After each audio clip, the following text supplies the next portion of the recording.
할렐루야. 날씨가 좀 풀리는 듯 싶었는데 비가 몇 번 오더니 추워졌습니다. 환절기 감기 조심하시고요. 좀 덥다 싶어도 따뜻하게 입고 다니시길 바랍니다. 자, 오늘 사도 바울은 에베소서를 통해서 에베소를 읽는 성도들과 에베소 성도들에게 편지를 쓰고 있는데, 오늘 본문 말씀의 구조는 크게 세 부분으로 나뉠 수 있습니다. 첫 번째는 구원을 받기 전 우리의 모습이 어떠한 모습인지를 이야기하고 있고, 두 번째는 우리를 주님께서 어떻게 구원하셨는지를 말씀하고 계십니다. 세 번째, 구원받은 우리가 어떻게 살아가야 하는지를 이야기하고 있습니다. 자, 구원받기 전 우리의 모습을 오늘 본문 말씀은 죄와 허물로 인하여 죽었던 상태였다고 이야기를 합니다. 자, 성경에서 말하고 있는 죄의 정의는 무엇일까요? 죄의 정의.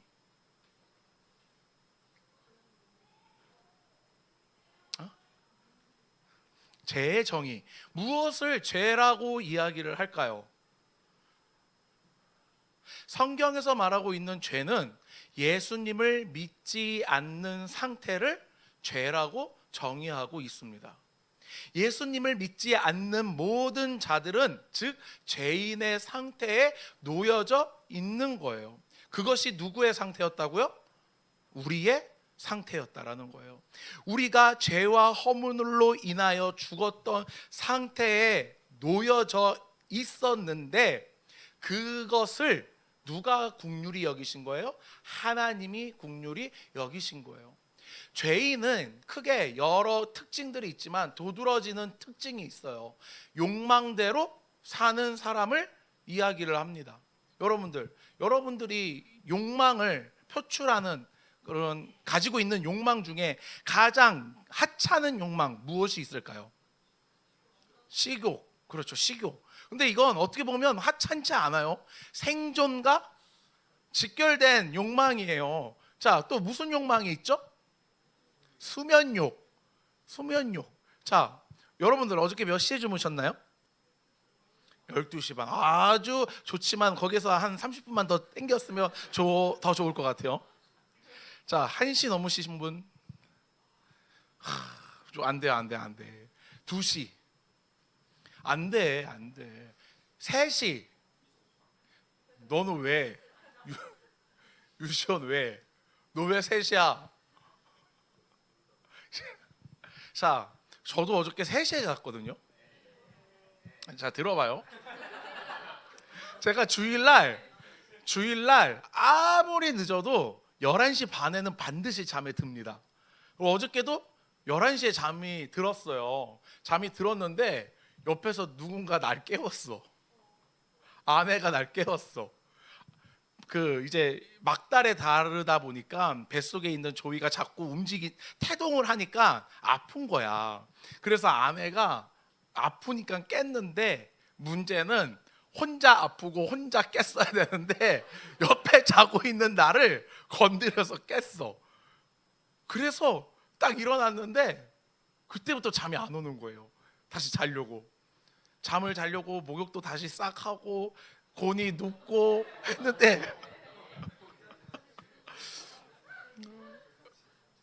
따뜻한 물로 시원한 물로 안 하고 혈액순환 한 바퀴 싹 돌게 하고 자려고 누웠는데, 한번 그렇게 깨버리니까 잠이 안 오더라고요. 눈은 너무 아픈데 이거 어떻게 할 줄을 모르겠는 거예요. 그래서 제가 어떻게 했을까요? 이건 안 되겠다. 2시에 딱 침대에서 일어났어요. 그리고 컴퓨터 책상에 앉아가지고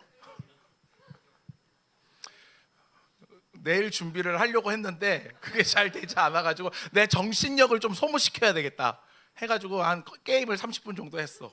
그리고 나서 다시 침대에 왔어. 딱 진짜 거짓말 안 하고 30분을 딱 하고 침대에 왔어. 침대에 딱 와서 30분을 다시 멀뚱멀뚱 있다가 마지막으로 시계로 확인한 게 3시였거든요. 그리고 기억이 안 나.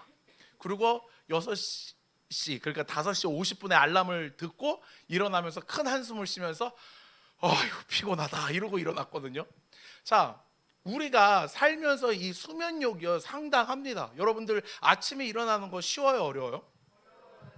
어려워요. 어려워. 그것을 이겨낸다라는 건 내 욕망을 죽이는 행위를 이야기를 하는 거예요. 근데 우리의 삶을 자세히 살펴보면 모두 다 어떠한 욕망에 충실한 삶을 살려고 노력을 합니다. 죄가 아니더라도 욕망대로 살려고 노력을 해요.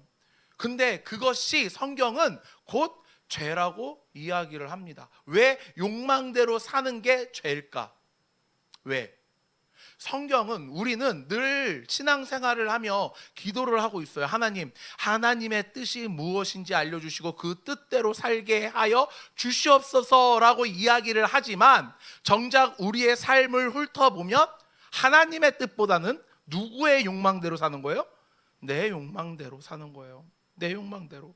그런 상태를 성경에서는 죄인의 상태라고 이야기를 합니다. 자, 그런 상태에 있던 우리에게 누가 찾아와 주셨어요? 하나님이 찾아와 주셔서 구원하시기 위해, 그 죄인을 구원하시기 위해 이 땅에 독생자 예수 그리스도를 보내주셨어요. 이게 두 번째, 우리를 어떻게 구원해 주셨냐라는 거예요. 예수 그리스도를 통해서 죄인이었던 우리를 구원해 주셨습니다. 자, 근데 여기서 매우 중요한 표현이 있는데, 자, 구원이 8절을 다 같이 읽을게요. 8절입니다. 시작. 너희는 그 은혜에 의하여 믿음으로 말미암아 구원을 받았으니 이것은 너희에게서 난 것이 아니요 하나님의 선물이라. 아멘. 이것은 우리에게서 난 것이라고 이야기를 합니까? 아니에요.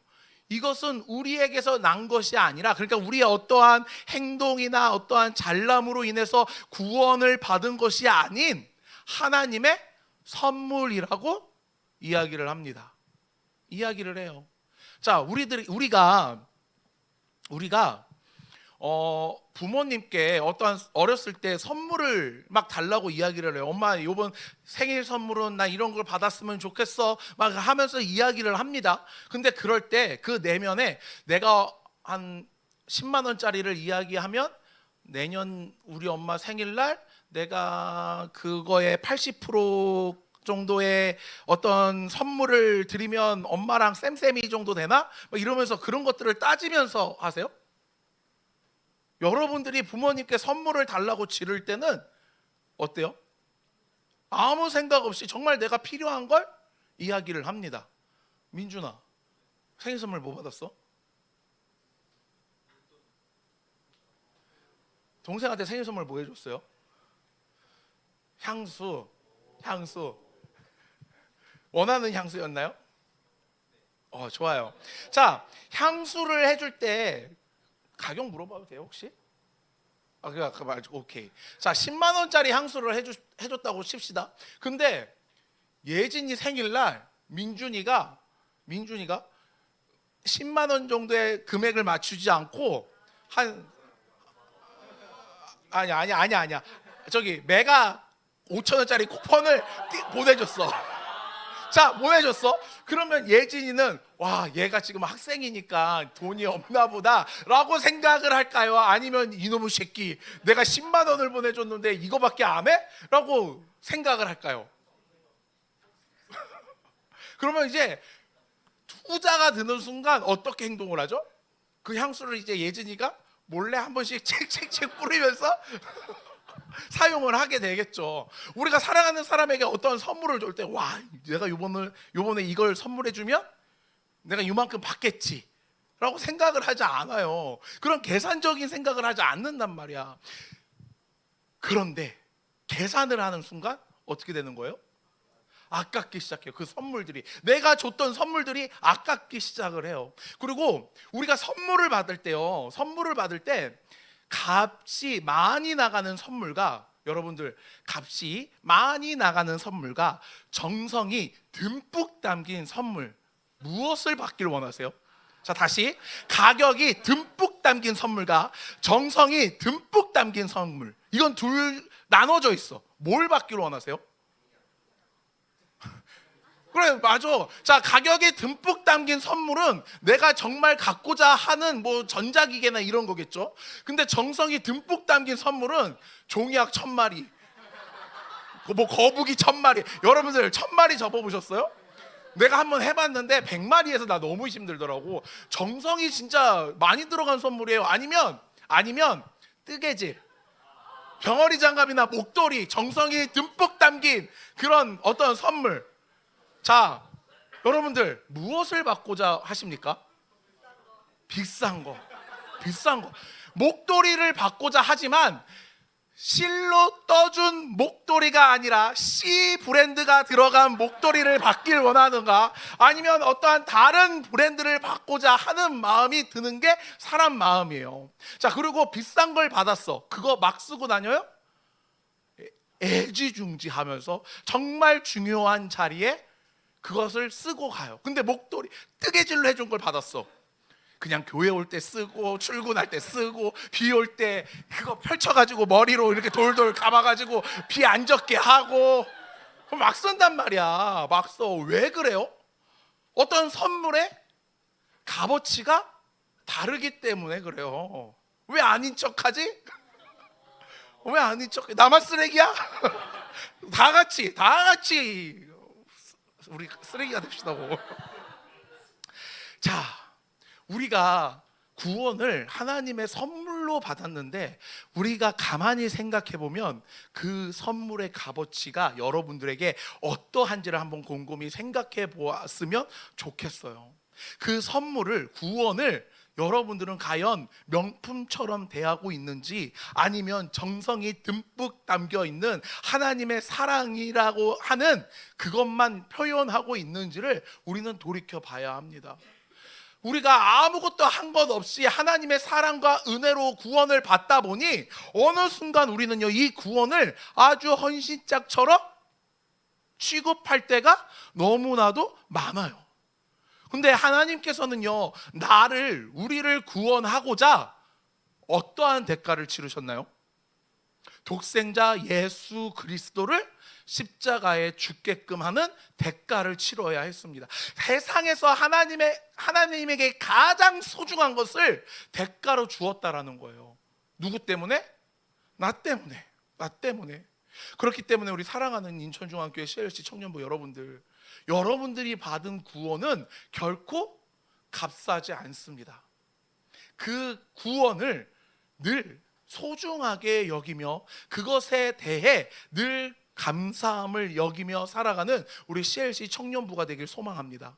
자, 그럴 때 우리는 구원받은 자로서 어떻게 살아가야 하느냐라는 거예요. 그것을 오늘 본문 말씀에서 10절을 함께 읽겠습니다. 시작. 우리는 그가 만드신 바라 그리스도 예수 안에서 선한 일을 위하여 지으심을 받은 자니 이 일은 하나님이 전에 예비하사 우리로 그 가운데서 행하게 하려 하심이니라. 아멘.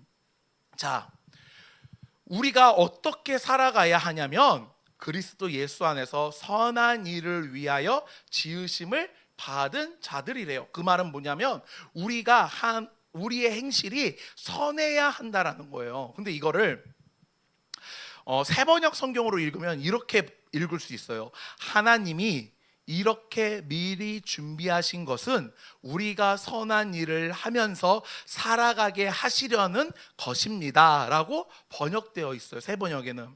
자, 하나님은 선한 목적을 위해 살도록 우리를 미리 준비하셨다고 이야기를 합니다. 그러면 하나님의 선한 목적이 무엇일까요? 하나님의 선한 목적,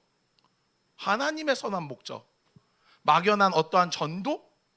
라고 생각을 할 수 있어요. 자, 근데 에베소서 전체 내용 안에서 생각해 본다면 하나님의 사랑을 실천하며 하나님의 영광을 위해 모든 것을 가리키는 것이라고 생각할 수 있어요. 다시, 자, 우리가 어저께부터 청년부 제자훈련반을 시작을 했어요. 제자훈련에서 이제 소요리 문답에 대해서 배우고 있는데 거기에는 107개의 질문이 등장을 하고 107개의 답이 등장을 합니다. 자, 그러면 1문에서 질문하는 건 이거예요. 사람의 제일된 목적이 무엇입니까? 라는 질문을 던져요. 자, 거기에 답이 무엇이죠? 하나님을 영화롭게 하는 것과 영원토록 그를 즐거워하는 거예요. 영화롭게 한다는 건 나를 통해 하나님이 영광을 받기를 원하신다라는 거예요. 자, 우리가 어렸을 때 초등학교 저학년 때나 어렸을 때 생각해 보면 내가 어떠한 일을 잘하면 누구까지 칭찬을 받아요? 부모님까지 칭찬을 받아요. 와, 쟤는 누구 자녀야? 이러면서 부모님을 칭찬해요. 내가 잘못하면 누구까지 욕을 먹는 거예요? 부모님까지 욕을 먹는 거예요. 그러니까 우리의 어떠한 행실로 인하여서 하나님을 믿지 않는 사람들이 누구를 바라봐야 되는 거예요? 하나님을 바라보게 하는 것. 이게 우리의 목적인 영화롭게 하는 것입니다. 자, 그리고 즐거워하는 것은 무엇일까요? 즐거워하는 것. 즐거워하는 것. 하나님이 영원토록 즐거워하는 것. 보기만 해도 좋은 상태를 이야기를 하는 거예요. 제가 우리 청년부를 다 사랑해. 하지만 유독 예뻐하는 청년들이 있을 수 있을까 없을까?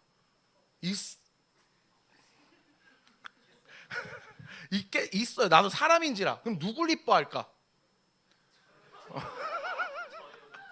진짜 많이 이뻐해요. 우리 성민이. 자, 그 예쁜 대상은요, 바라만 봐도 예쁜 거야. 근데 그 예쁜 대상이 나를 기쁘게 한다고 해서 예쁜 게 아니야. 그냥 존재 자체만으로도 예뻐. 자, 동물 키우시는 분들, 애완동물 키우시는 분들, 걔네들 바라보면 어때요? 행복하잖아. 그래서 막 어떻게 행동해? 막 잡아서 뽀뽀하고 끌어안고 막 이러잖아. 왜? 내가 그 존재로 인해서 행복함을 얻는 거예요. 물건 역시 마찬가지예요. 내가 정말 비싸게 주고 산 물건은 함부로 막 들고 다니지 않아. 어떻게? 집에 고이 모셔놔. 그리고 그걸 바라만 봐도 행복한 거예요. 행복한 거예요. 제가 아는 분은 집에 신발이 진짜 많아요. 어떤 신발이냐면 이제 조던 시리즈가 진짜 쫙 있어. 그리고 진짜 비싸게 준 신발도 있어. 근데 그 신발을요 절대 신지 않아. 절대 신지 않아. 내가 그 양반을 좀 약 올리겠다고 신용을 했다가 이제 큰일이 날 뻔했는데 거기에서 결코 꺼내지 않아요. 자, 여러분들, 신발의 목적은 뭐예요? 신는 거예요. 근데 그 사람의 목적은 그냥 바라보는 거야. 그것만으로도 행복함을 얻는 거예요. 자, 다시 본문으로 하나님께서 우리를 바라볼 때 내 존재 자체만으로 어떻게 해야 된다고? 기뻐하셔야 된다는 거예요. 그러니까 우리가 막 하나님께 막 이렇게 재롱 피워서 하나님을 기뻐하게 만드는 것이 아니라 우리 존재만으로 이미 하나님은 기쁨을 얻고 있다라는 거예요. 이게 지금 오늘 본문 말씀에서 선을 행하는 우리의 자세라는 거예요. 근데 이것을 행하기 위해서는 반드시 선행되는 조건이 하나 붙어요. 그게 뭐예요? 내 욕망대로 살지 않는 거. 여러분들 잘 생각해 봐요. 어저께까지 우리가 창세기 몇 장을 읽어야 했을까? 36장을 읽어야 했어요. 36장까지 읽으신 분 한번 손 들어 보실래요? 자, 손 내려주세요. 손을 안 드신 분들은 어떻게 된 일이야? 내 욕망대로 내 욕망대로 산 거야. 어떠한 욕망? 자고 싶다, 핸드폰 하고 싶다, 성경 읽고 싶지 않다, 딴짓하고 싶다. 그 욕망대로 살게 산 거예요. 고생하셨어요. 그 욕망대로 사느니라고. 이렇듯 내 욕망과 하나님의 선하심은요 상충됩니다. 사랑하는 우리 CLC 공동체 여러분들, 하나님은요 우리를 죄인이었던 그 상태에서 하나님 예수 그리스도 독생자를 보내주심으로 자신의 자녀를 삼아 주셨어요. 그러면 우리가 하나님의 자녀가 됐다면, 그 은혜를 기억하고 알고 깨달았다면 하나님이 기뻐하는 대로 살아야 하는데, 그것을 어떻게 살아야 한다고요? 내 욕망을 내려놓고 하나님이 기뻐하는 것을 받아들임으로 인해서 살아야 합니다. 우리 사랑하는 CLC 공동체 여러분들, 이번 주 한 주, 내일부터 몇 장? 37장이면 37, 38, 39, 40, 41, 42 42장까지 읽어야 합니다. 욕망에 지지 마세요. 욕망에 지지 마시고요, 42장까지, 아직 36장까지 못 읽으신 우리 지체분들, 욕망을 잠깐 내려놓고 힘껏 말씀을 읽음으로 인해 하나님이 기뻐하는 뜻대로 살아가는 우리 사랑하는 CLC 공동체 여러분들이 되길 소원합니다. 그렇게 사는 CLC가 되길 주님의 이름으로 축복합니다.